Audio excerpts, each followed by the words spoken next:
No início de 1942, o regime nazista não estava improvisando. Ele estava consolidando. Tudo o que havia sido testado nos anos anteriores, o trabalho até a morte, a fome calculada, a burocracia da substituição humana, agora seria integrado a um projeto maior, explícito e coordenado. O assassinato em massa deixaria de ser consequência indireta da brutalidade. Passaria a ser objetivo central do Estado. Este ato marca o momento em que os campos deixam definitivamente de ser instrumentos auxiliares da repressão e se tornam partes essenciais do Holocausto. Não apenas Auschwitz, mas também os campos menos lembrados, onde a morte não vinha sempre em câmaras de gás, mas em turnos de trabalho, escadas de pedra, túneis sufocantes e oficinas intermináveis. A máquina já existia. Agora, ela seria acionada sem reservas. Em 20 de janeiro de 1942, em uma elegante residência à beira de um lago congelado nos arredores de Berlim, 15 homens sentaram-se ao redor de uma mesa. A casa ficava em Wannsee. O ambiente era confortável. Café foi servido. Charutos foram acesos. A reunião durou pouco mais de 1h30. O conteúdo, porém, definiria o destino de milhões. Sob a liderança de Reinhard Heydrich, altos funcionários do Partido Nazista, da SS e de ministérios civis, discutiram aquilo que passou a ser conhecido como a solução final da questão judaica. O termo era deliberadamente vago. Por trás dele, escondia-se uma decisão clara: a eliminação sistemática dos judeus da Europa. Nada do que foi discutido ali surgiu do nada.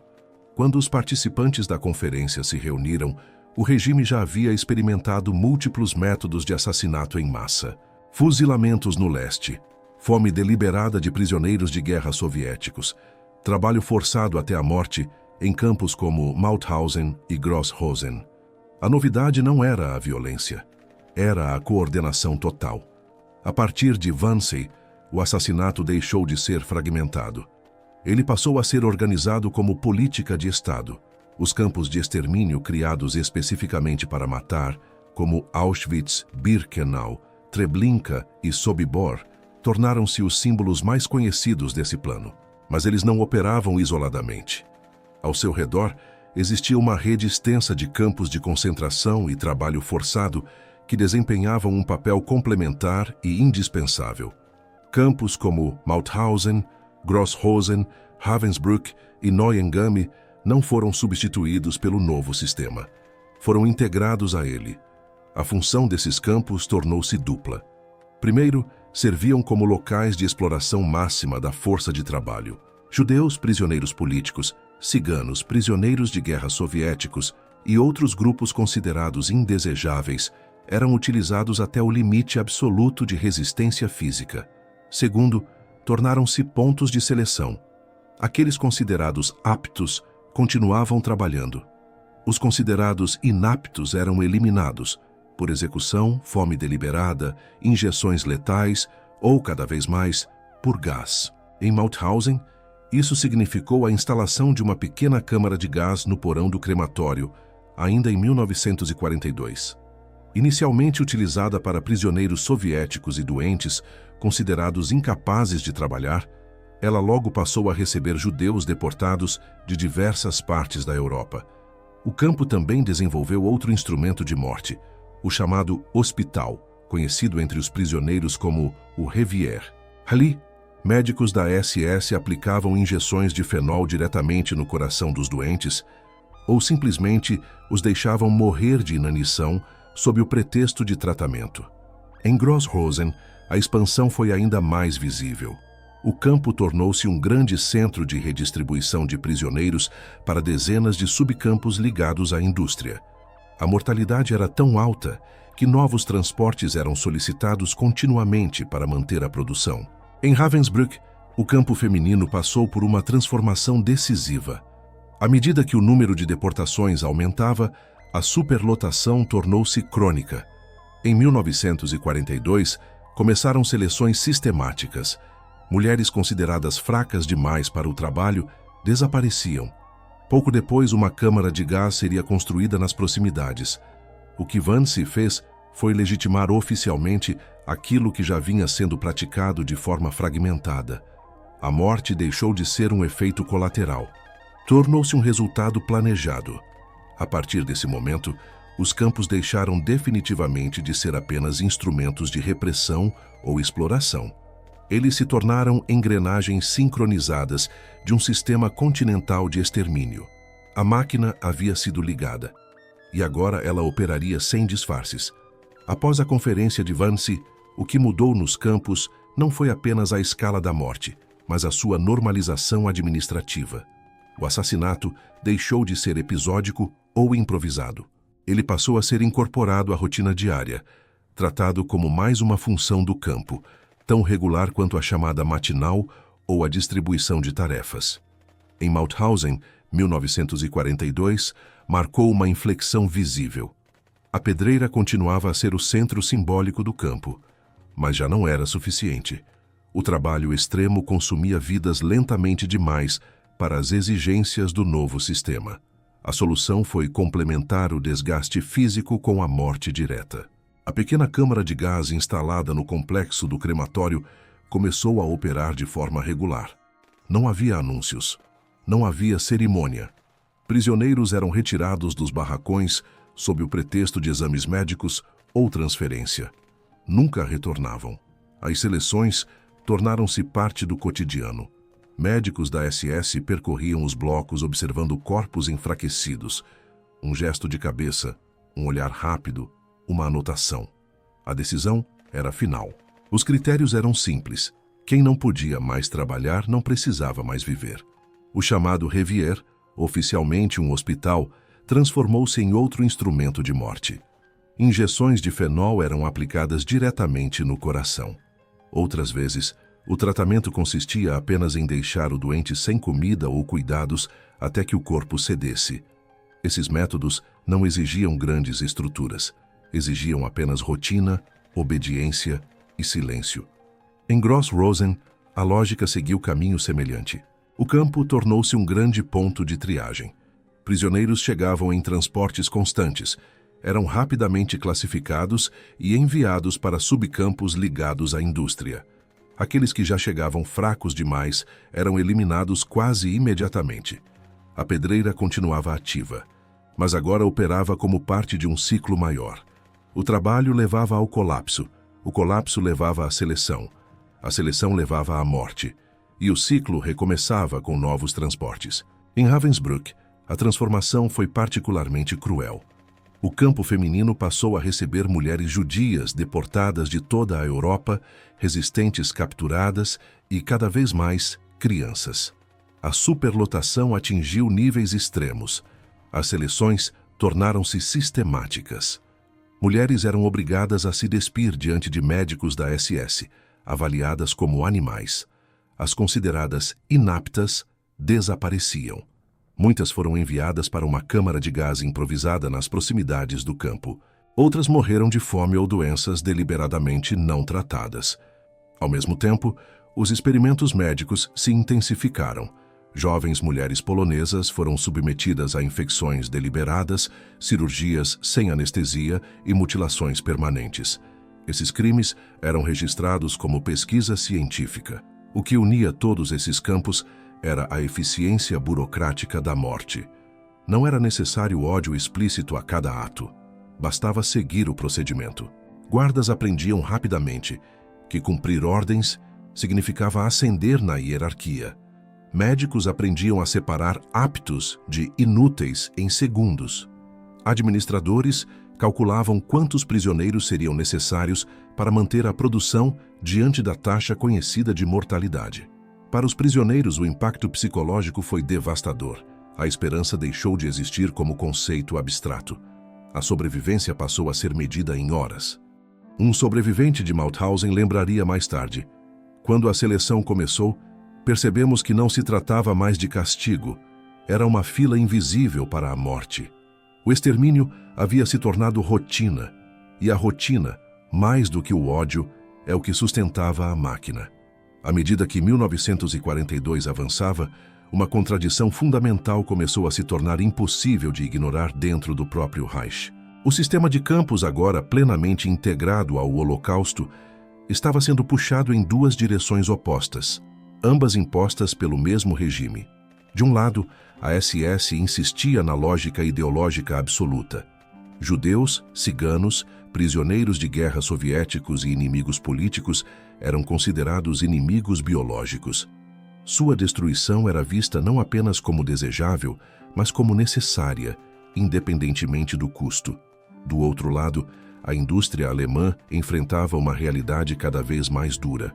A guerra tornava-se mais longa.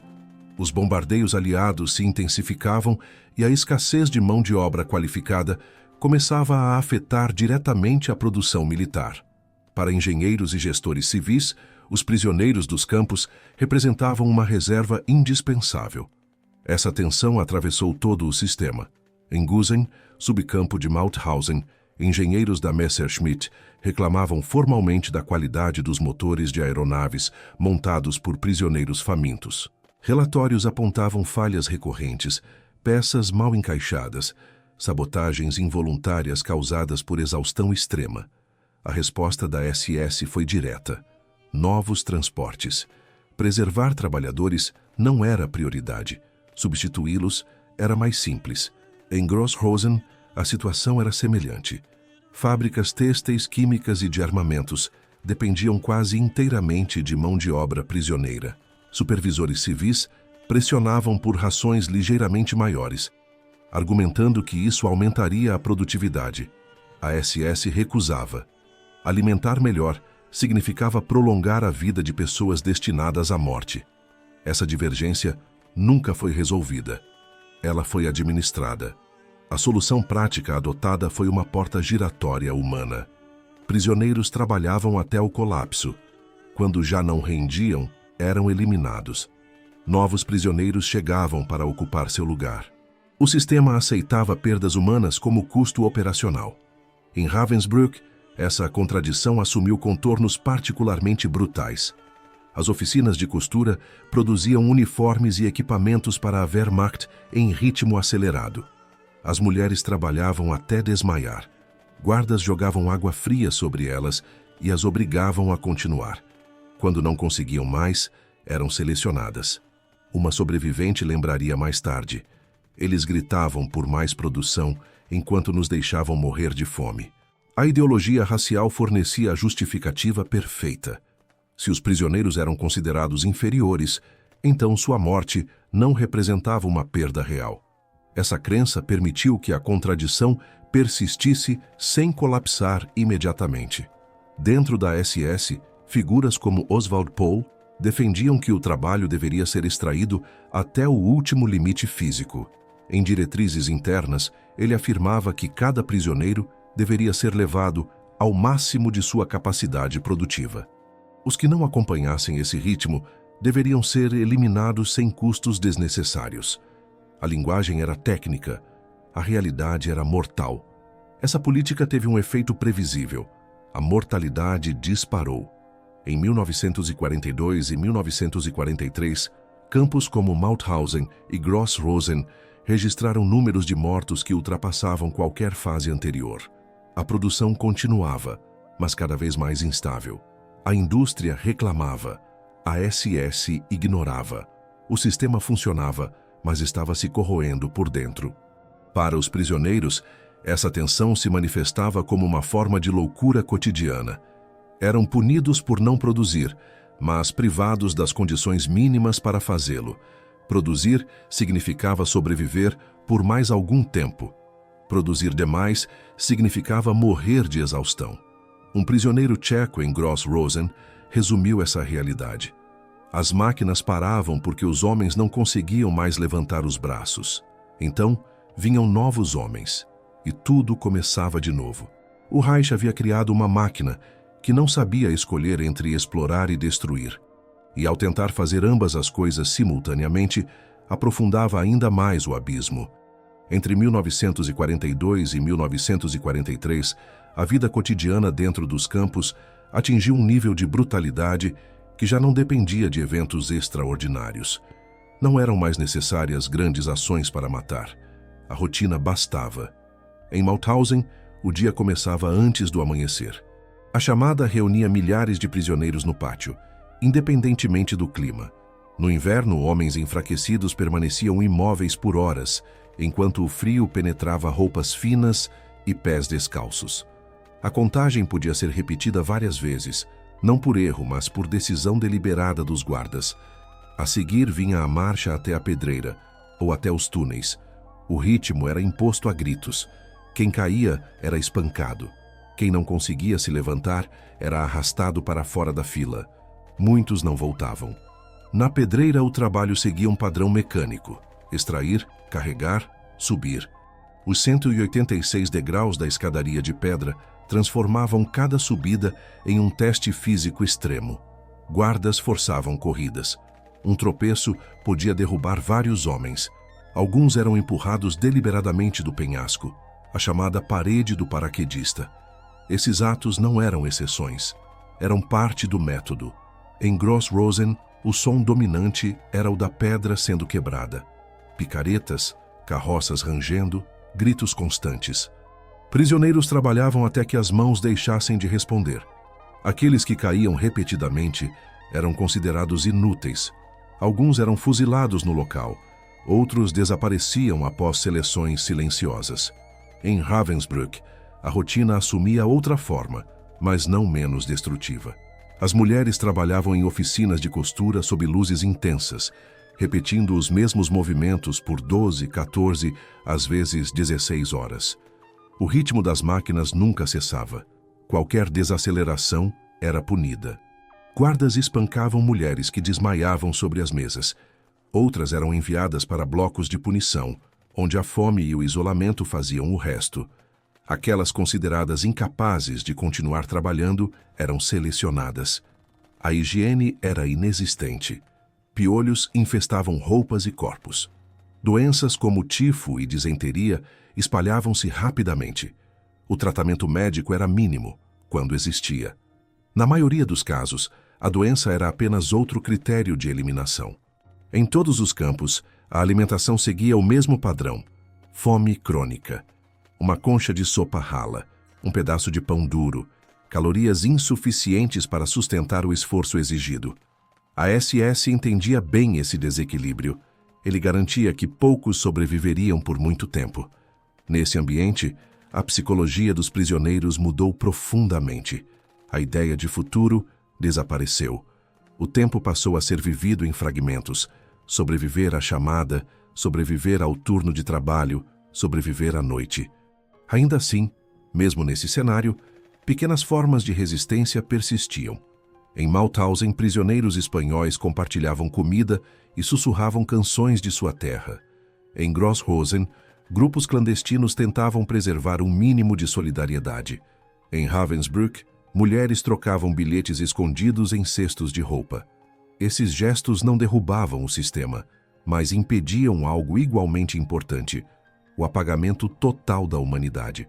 Um sobrevivente resumiu essa experiência anos depois. Eles podiam controlar nossos corpos, mas lutávamos para não entregar nossas mentes. O cotidiano da morte não era apenas físico, era psicológico, e seu objetivo final era fazer com que os prisioneiros aceitassem o próprio desaparecimento como inevitável. Mas nem todos aceitaram. Mesmo no auge da máquina de extermínio, quando a morte havia se tornado rotina administrativa, o sistema nunca conseguiu eliminar completamente aquilo que mais temia: a capacidade humana de resistir. Não uma resistência armada, mas algo mais silencioso, mais difícil de detectar e por isso mesmo profundamente subversivo. Nos campos, resistir raramente significava atacar um guarda ou fugir. Isso era quase sempre suicídio imediato. Resistir significava atrasar, sabotar, lembrar, registrar. Em Mauthausen, um grupo de prisioneiros espanhóis, muitos deles ex-combatentes republicanos derrotados por Franco, organizou uma das formas mais perigosas de resistência possíveis: a preservação de provas. Trabalhando no laboratório fotográfico da SS, alguns deles conseguiram contrabandear negativos que documentavam a realidade do campo: execuções, corpos empilhados, prisioneiros esqueléticos. Essas imagens foram escondidas, transportadas em pedaços, enterradas e recuperadas apenas após a libertação. Mais tarde, seriam apresentadas como provas nos julgamentos de Nuremberg. A SS acreditava que o segredo os protegeria. Esses homens provaram o contrário. Em Grossrosen, a resistência assumiu uma forma coletiva mais discreta. Grupos clandestinos organizavam a divisão de restos de comida, ajudavam os mais fracos a permanecer de pé durante a chamada e transmitiam informações entre subcampos. Essas ações não salvavam muitos, mas mantinham viva a noção de comunidade. Sabotagens também ocorreram. Ferramentas eram propositalmente desgastadas. Peças eram montadas com pequenas imperfeições difíceis de detectar. O objetivo não era paralisar a produção, mas torná-la menos confiável. Em Gusen, onde motores de aeronaves eram montados, prisioneiros lixavam componentes até ficarem ligeiramente fora de especificação. O erro só se revelava mais tarde, em testes ou em voo. Era uma forma de luta assimétrica, invisível aos olhos imediatos da SS. Em Ravensbrück, a resistência feminina desenvolveu métodos próprios. Mulheres sabotavam costuras, enfraqueciam uniformes e paraquedas, costuravam mensagens escondidas em bainhas e contrabandeavam bilhetes por meio da lavanderia que saía do campo. Outras memorizavam nomes, números, histórias, criando arquivos vivos. O bloco médico, paradoxalmente, tornou-se outro espaço de resistência. Algumas das mulheres submetidas a experimentos médicos, mais tarde conhecidas como as coelhas de Ravensbrück, conseguiram sobreviver e documentar suas mutilações. Após a guerra, seus testemunhos desmantelariam a narrativa pseudocientífica da SS. Esses atos tinham um custo enorme. Se descobertos, resultavam em espancamentos, isolamento, transferências para campos ainda mais letais ou execução imediata. Ainda assim, persistiam. Por quê? Um sobrevivente explicou anos depois. Sabíamos que talvez não viveríamos, mas queríamos garantir que eles não controlassem a história. Essa resistência não impediu o funcionamento da máquina, mas criou algo que o regime não conseguiu apagar: testemunhas. Para a SS, cada ato de resistência reforçava a crença de que os prisioneiros eram inimigos irredutíveis. Isso justificava punições ainda mais duras. O ciclo de violência se alimentava de si mesmo. E, no entanto, cada sabotagem bem-sucedida, cada fotografia escondida, cada nome lembrado, enfraquecia a ilusão de controle absoluto. A máquina podia matar, mas não conseguia impedir que alguém observasse, registrasse e esperasse pelo momento em que o mundo fosse obrigado a ouvir. Esse momento ainda parecia distante em 1942 e 1943, mas ele se aproximava. Em 1943, pela primeira vez desde o início da guerra, a máquina nazista começou a mostrar sinais claros de desgaste. Não dentro dos campos. Ali, a violência permanecia absoluta, mas no mundo ao redor. A guerra estava mudando de rumo, e essa mudança pressionava diretamente o sistema de extermínio. A derrota alemã em Stalingrado no início do ano marcou um choque psicológico profundo no regime. Pela primeira vez, a narrativa de invencibilidade havia sido quebrada. No leste, o Exército Vermelho avançava lentamente, mas de forma constante. No oeste, os bombardeios aliados tornavam-se mais intensos e precisos. Essa pressão externa teve efeitos imediatos sobre os campos. A indústria de guerra exigia mais produção com menos recursos. Fábricas foram deslocadas para áreas subterrâneas, túneis foram escavados com urgência, e os campos passaram a ser vistos como reservas ainda mais críticas de mão de obra. Ao mesmo tempo, a política de extermínio não foi abandonada. A contradição se aprofundou. Em Gusen, a ampliação dos túneis atingiu níveis extremos. Prisioneiros trabalhavam quase continuamente, respirando poeira tóxica, com ventilação mínima. Muitos morriam sufocados ou desabavam com os pulmões cheios de líquido. Ainda assim, as ordens eram claras: acelerar. Em Mauthausen, transportes continuavam chegando, incluindo judeus deportados de novas regiões da Europa ocupada. A superlotação atingiu níveis críticos. Barracões projetados para algumas centenas de homens passaram a abrigar mais de 1000. A fome tornou-se ainda mais severa. Em Grossrosen, A rede de subcampos cresceu rapidamente.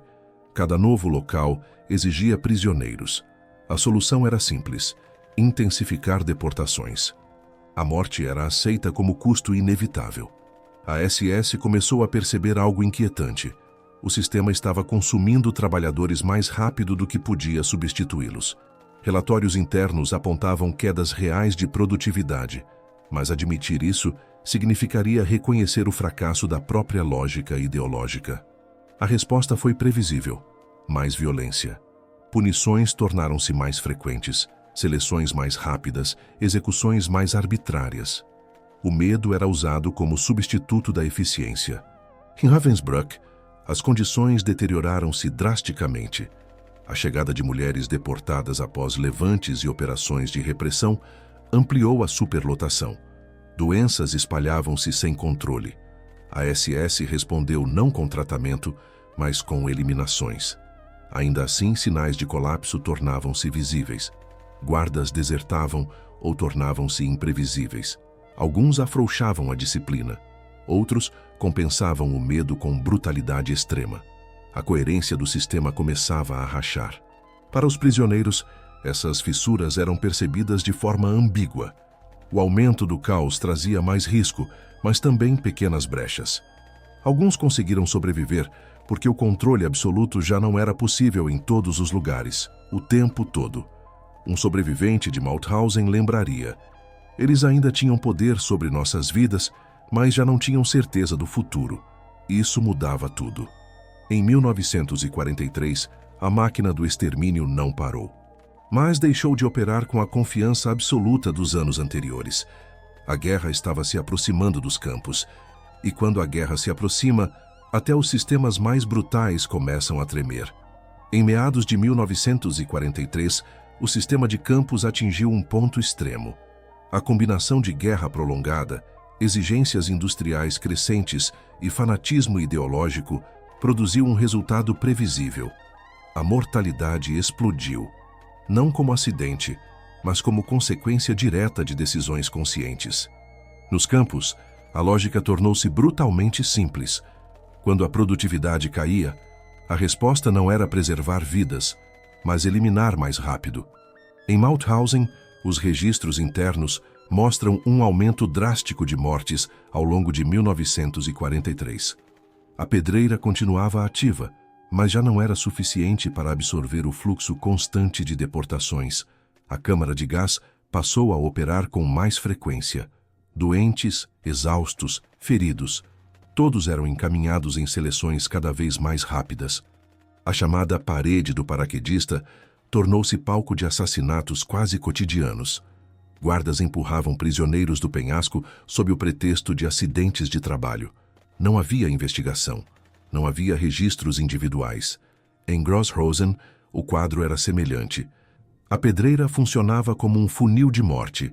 Aqueles que não conseguiam manter o ritmo eram descartados. Subcampos inteiros ganharam reputação de sentenças de morte imediatas.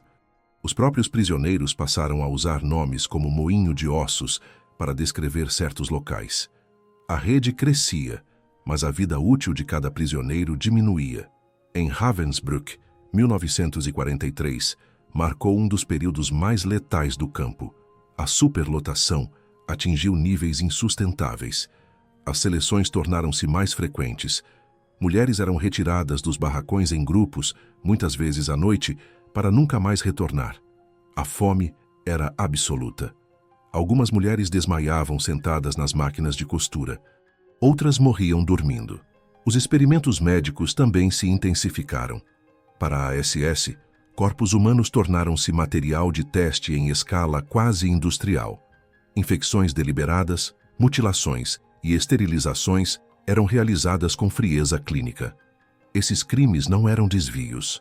Eram registrados, arquivados, analisados. Ao mesmo tempo, o fluxo de prisioneiros não cessava. Deportações continuavam a chegar de diferentes partes da Europa ocupada. Cada transporte representava uma reposição temporária para um sistema que consumia vidas em ritmo acelerado.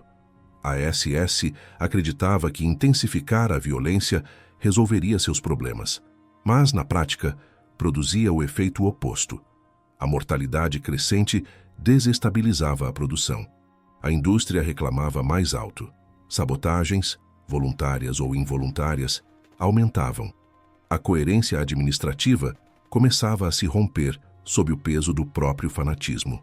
Para os prisioneiros, 1943 foi o ano em que muitos compreenderam que o sistema não tinha limites internos. Não havia um ponto em que a morte cessaria por racionalidade econômica. Ela só cessaria com o colapso externo. Um sobrevivente de Gross Rosen escreveu após a guerra: "Eles não sabiam mais o que queriam. Queriam trabalho, mas nos matavam. Queriam matar, mas precisavam de nós vivos. Essa loucura nos esmagava." O ápice da morte não representou o fim imediato da máquina, mas marcou algo fundamental. O sistema havia ultrapassado o ponto de equilíbrio. A partir dali, cada novo esforço para mantê-lo funcionando exigiria mais violência, mais improvisação e mais destruição. O colapso ainda não havia chegado, mas agora era inevitável. No final de 1943, a liderança nazista começou a perceber algo que havia sido impensável nos anos anteriores. O sistema de campos, embora ainda letal, já não operava com a eficiência que a ideologia prometera. A máquina de extermínio funcionava, mas funcionava de forma cada vez mais caótica. Essa constatação não levou a um recuo moral, levou a tentativas desesperadas de recalibragem. Dentro do Reich, 2 projetos passaram a competir de forma ainda mais explícita. Albert Speer, ministro do armamento, pressionava por racionalização. Para ele, a sobrevivência do Estado dependia de produção contínua. Cada prisioneiro capaz de trabalhar representava uma arma a mais, uma aeronave a mais, alguns dias adicionais de guerra. Speer defendia ajustes mínimos, rações ligeiramente maiores, redução de punições arbitrárias, preservação temporária da mão de obra qualificada. Não por compaixão, mas por pragmatismo. Do outro lado, Heinrich Himmler mantinha sua visão ideológica intacta. Para ele, o extermínio era um fim em si mesmo. Mesmo diante da derrota provável, acreditava que eliminar judeus, ciganos e inimigos políticos garantiria a pureza do Reich, ainda que o Reich não sobrevivesse. Essa disputa nunca foi resolvida. Ela foi simplesmente empurrada para dentro dos campos. Em Mauthausen, isso significou ordens contraditórias. Em alguns momentos, supervisores civis exigiam produtividade. Em outros, a SS realizava seleções em massa. O resultado era um ambiente de total imprevisibilidade. Prisioneiros eram espancados por não produzir e depois mortos por estarem fracos demais para continuar. A lógica havia se tornado circular. Em Gross Rosen, tentativas de reorganização administrativa esbarravam na realidade brutal. A rede de subcampos estava grande demais, dispersa demais, mortal demais. A mortalidade não diminuía. A produção não se estabilizava. Em Ravensbrück, a situação era ainda mais evidente. Oficinas funcionavam dia e noite, mas as mulheres estavam exaustas além de qualquer limite humano. Guardas alternavam ordens de acelerar com punições por falhas inevitáveis. A câmara de gás, embora ainda não operasse em escala máxima, tornava-se uma solução cada vez mais frequente para resolver o problema dos inaptos. A liderança nazista se agarrava à ilusão de que ainda controlava o processo. Relatórios eram ajustados, números eram reorganizados. A linguagem burocrática mascarava o colapso em curso. Mas nos campos a verdade era visível. Guardas estavam mais nervosos. Comandantes mudavam com frequência. A disciplina variava de forma errática. Para os prisioneiros, essas mudanças não significavam alívio, significavam perigo. A arbitrariedade aumentava. O acaso tornava-se ainda mais letal. Um sobrevivente de Ravensbrück lembraria: no começo, a crueldade era organizada. Em 1943, ela se tornou caótica. Essa fase marcou algo essencial. A máquina já não era autossustentável. Ela exigia cada vez mais violência para manter a aparência de controle. Cada correção produzia novos problemas. Cada tentativa de racionalização aprofundava a contradição. O sistema continuava matando, mas já não sabia para quê. O ato segundo aproximava-se do fim. A máquina ainda funcionava, mas agora rangia, tremia e consumia a si mesma. Ao final de 1943, o sistema de campos nazista havia alcançado um estado paradoxal. Nunca havia sido tão letal. Nunca havia operado com tamanha escala. E ainda assim, nunca estivera tão próximo do colapso. A máquina de extermínio continuava funcionando, mas já não obedecia a uma lógica estável. Ela havia sido construída para explorar, punir e destruir simultaneamente.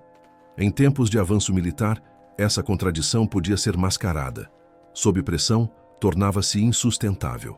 Campos como Mauthausen, Grossrosen, Ravensbrück e Neuengamme estavam superlotados, exaustos, saturados de morte.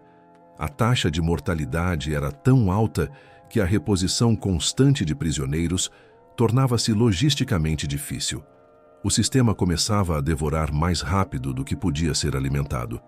A liderança nazista não reconheceu esse quadro como falência, reconheceu-o como desafio. Em vez de reduzir a violência, optou por intensificá-la. Em vez de preservar trabalhadores, aumentou as seleções. Em vez de estabilizar a produção, forçou cotas impossíveis. Cada decisão aprofundava a instabilidade. Nos campos, essa perda de controle era visível no cotidiano. Ordens se contradiziam. Supervisores civis exigiam eficiência, enquanto a SS eliminava trabalhadores. Guardas puniam por falhas inevitáveis e, logo depois, puniam por falta de mão de obra. A morte tornara-se não apenas rotina, mas solução administrativa. Para os prisioneiros, 1943 representou o fim de qualquer ilusão restante. Já não havia um se morreriam. A única incerteza era quando. Ainda assim, algo fundamental persistia: a consciência de que o sistema não era eterno. A guerra mudava. Rumores circulavam. O avanço soviético, os bombardeios aliados, as derrotas alemãs chegavam aos campos como ecos distantes, mas reais. Um sobrevivente de Mauthausen escreveu mais tarde: sabíamos que eles ainda tinham poder sobre nossas vidas, mas também sabíamos que estavam perdendo o controle do mundo ao redor. Essa percepção não salvava vidas imediatamente, mas alterava o horizonte psicológico. O sistema de extermínio havia sido construído para funcionar em um império em expansão. Agora, operava em um Reich sitiado, pressionado por todos os lados.